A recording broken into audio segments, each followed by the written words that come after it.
Bismillah ar-Rahman ar-Rahim, mes très chers frères et sœurs, Assalamu alaikum wa rahmatullahi wa barakatuh. Aujourd'hui, nous nous retrouvons pour une vidéo spéciale. Ce n'est pas l'histoire du prophète ou même d'un compagnon ou d'un salaf salih, c'est même un peu plus personnel. On m'a demandé à plusieurs reprises de vous raconter mon histoire au début. J'ai beaucoup hésité car mon histoire n'a rien d'extraordinaire. Mais vous comptez tellement pour moi, alors je me suis dit, voilà. Je vais vous raconter mon histoire.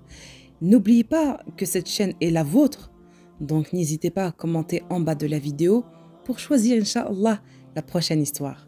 Bismillah, commençons. Comme vous le savez déjà, je m'appelle Hasna. Je suis d'origine marocaine. J'ai grandi dans une grande famille modeste, aimante et religieuse. Nous sommes 5 frères et sœurs, et nous sommes très unis, walhamdulillah. Mon père était un homme très souriant. Il était aimé de tous. Il nous a couverts d'un grand amour. Qu'Allah lui accorde le paradis. Et vous savez, mes très chers frères et sœurs, si l'un d'entre vous m'écoute et qu'il a perdu ses parents, ou bien son père ou sa mère, le musulman peut continuer d'honorer ses parents de plusieurs façons après leur mort. Il peut prier Allah de se montrer miséricordieux envers eux, il peut payer des dettes qu'ils auraient laissées impayées en quittant ce monde ou des dettes envers Dieu, comme des jours de jeûne, à reprendre le hajj, s'il en a les moyens bien sûr. Il peut également donner en charité en leur nom, maintenir de bonnes relations avec les membres de leur famille ou leurs amis sont un autre moyen de continuer de les honorer après leur mort. Le prophète Mohammed sallallahu alayhi wa sallam a dit « Lorsqu'une personne meurt, toutes ses actions prennent fin, à l'exception de 3. Une charité continue, ou un savoir bénéfique dont les gens profitent encore après sa mort, ou encore un enfant vertueux qui prie pour lui. » Un des compagnons du prophète Mohammed sallallahu alayhi wa sallam demanda à ce dernier « De ce que je dois à mes parents, de respect et de bonté, y a-t-il des actions que je dois encore faire pour eux après leur mort ?» Il répondit « Oui, 4 choses. Prie et demande pardon pour eux.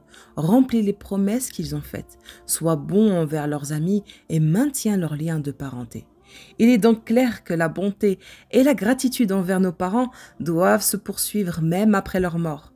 Le prophète Mohammed sallallahu alayhi wa sallam a fait mention d'un homme qui jouira d'une position très élevée au paradis et qui se montrera surpris de son statut. Il lui sera dit « C'est parce que ton fils priait pour ton pardon. » Qu'Allah fasse miséricorde à nos parents. Lorsque j'étais enfant, ma mère nous lisait beaucoup de récits coraniques. À chaque fois qu'elle cuisinait, je m'installais près d'elle et elle me racontait les histoires prophétiques et les miracles du Coran. Je suis la plus proche d'elle, étant la plus grande. Que Dieu protège ma mère, car c'est grâce à elle qu'elle m'a donné l'amour d'Allah. Elle m'a aussi encouragée lorsque je voulais porter le voile, même si j'étais très jeune. J'ai porté le hijab à mes 7 ans. Mon cœur débordait de foi. Moi et ma sœur Shaima étions les seuls à porter le voile dans l'ancienne ville où nous habitions. C'était en 1990. Les gens n'avaient pas l'habitude de voir des jeunes filles voilées, donc nous étions toujours pointés du doigt. Le plus dur pour moi étaient les propos racistes de mes profs d'école. Mais aujourd'hui, je leur pardonne. Ils étaient ignorants. Et lorsque j'étais plus jeune et que des fois je m'éloignais un petit peu, Allah Azzawajal m'envoya toujours des rêves. C'est-à-dire que soit je rêvais de Yawm al-Qiyamah, ça veut dire la fin du jour dernier, ou soit je rêvais de l'enfer. À chaque fois, ça me remettait tout de suite dans le droit chemin. Et je savais que par ces rêves, Allah Azzawajal, c'était comme ça qu'il m'aidait dans ma religion. Un jour, j'avais 8 ans, ma maîtresse avait trouvé dans ma poche de mon manteau un foulard. Et elle m'avait dit devant toutes mes camarades de classe, qu'ils étaient en train de rire, « Mais qu'est-ce que c'est que ce torchon ?» Cela m'avait beaucoup affecté. Et subhanallah, le soir, quand je me suis endormie, j'ai rêvé d'un rêve qui m'a bouleversée, qui m'a... Comment vous dire? Qui, jusqu'à présent, je m'en souviens comme si c'était hier. J'avais rêvé du prophète Mohammed sallallahu alayhi wa sallam. Je vous raconte mon rêve.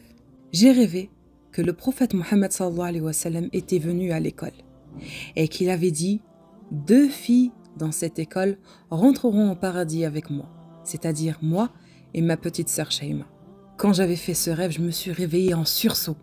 C'était tellement impressionnant et cela m'a permis de passer outre le regard des gens. Alhamdulillah.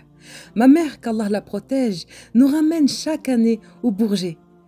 Je ne sais pas si vous connaissez, c'est la foire musulmane qui se tient en marge de la rencontre annuelle des musulmans de France au parc des expositions du Bourget, avec plus de 100 000 visiteurs. C'est le plus grand rassemblement musulman d'Europe. Et pour moi, quand j'étais petite, c'était là mon paradis. J'avais l'impression d'être au paradis, subhanallah. C'était incroyable. Les rencontres avec les musulmans, les stands avec des foulards colorés et les odeurs de musc, des bracelets, des abayas. Je me souviens qu'une fois, nous avons dormi là-bas sur place. On nous avait raconté des histoires prophétiques. J'avais des étoiles plein les yeux. Je vous raconte ça et j'en ai les larmes aux yeux. Quelle belle époque! Une chose à savoir sur moi, plus jeune, j'avais beaucoup de difficultés scolaires. C'est pour ça qu'il m'arrive de faire des erreurs de grammaire. Des années plus tard, ma foi était beaucoup mise à l'épreuve et j'avoue que ma foi a diminué comparé à mon enfance. En 2020, l'année du Covid, nous étions tous confinés et apeurés suite à l'annonce de cette terrifiante pandémie qui a touché le monde entier à cette période.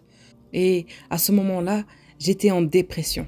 Et pour essayer de me changer les idées et de faire passer le temps, j'ai décidé d'ouvrir ma chaîne au tout début. C'était une chaîne culinaire. Pour ceux qui ont été là au début, ils savent de quoi je parle. J'essaye d'être régulière et de faire le plus de vidéos. Mais cela ne changeait rien au fait que j'étais au plus bas. Ma maman, ma mère, m'ayant vu si triste, m'a dit que mon état était du fait que j'étais loin de mon Seigneur. Je me suis remise en question et j'ai commencé à écouter beaucoup de rappels et lire beaucoup de récits et d'histoires prophétiques. Les savants que j'écoute les plus sont Cheikh Al-Albani, Al-Uthaymin et Ibn Baz, qui sont des sources sûres et de grands imams. Mais les imams qui m'inspirent beaucoup et que j'apprécie le plus sont Cheikh Saad Al-Atiq et Mohamed Al-Hassan. En les écoutant, je me suis rendu compte que je me sentais mieux et j'ai fini par comprendre que nous étions tous éprouvés sur terre, car c'est la dunya et que le Seigneur éprouvait ses serviteurs et que nous devions œuvrer ici-bas en espérant trouver le paradis. J'ai par la suite eu envie de vous les partager en espérant que ça puisse vous faire le même effet que moi. J'ai donc décidé de supprimer tous les vidéos de cuisine présents sur mon compte et commencer à faire des histoires. Et quel ne fut pas mon étonnement quand ma chaîne est arrivée de presque de 80 000 abonnés. Subhanallah, savoir que cette chaîne s'est autant agrandie, moi qui ne m'attendais pas du tout à ce que mes vidéos soient vues dans le monde entier. Je suis tellement émue et je ne vous remercierai jamais assez. Nous sommes une grande famille à présent et seul remplit mon cœur d'une immense joie, surtout de savoir que cette chaîne est une sadaqa jariya et un héritage que je laisse à ma future descendance. Aujourd'hui, c'est seulement cette année-là que je touche une rémunération. Grâce à ma chaîne, moi qui ne pensais vraiment pas à ça, alhamdulillah, tout ceci, c'est grâce à Allah et ensuite à vous, ma nouvelle famille. Je vous aime, fillah, wallahi inni hubbukum fillah. Et j'espère que nous serons tous réunis dans Al-Firdaus al-A'la. Les rappels, les vidéos que je poste quotidiennement me font aussi méditer. Et ce que j'aime pour moi, j'aime pour mes sœurs et mes frères. Et je vous cache pas, à travers ces rappels, j'espère que votre foi augmentera et surtout obtenir la récompense d'Allah Azza wa Jal. Je recevais autrefois des rappels qui m'ont énormément appris sur notre noble et magnifique religion. C'est des rappels quotidiens par mail. À l'époque, il n'y avait ni WhatsApp ni Insta. Donc chaque jour qui passait, j'en apprenais plus sur ma religion. Juste avec des rappels courts qui avaient toute son importance, comme chaque musulman qui souhaite apprendre son dîn dans le bon minhaj, en suivant le Coran et la sunna du prophète Mohammed sallallahu alayhi wa sallam. En espérant que mon contenu vous plaira et vous enseignera de nouvelles choses. Et voilà, ceci est mon histoire. Voilà, c'est tout ce qu'il y a à dire. Dumtum fa'aytillah wa amani, wassalamu alaikum wa rahmatullah wa barakatuh.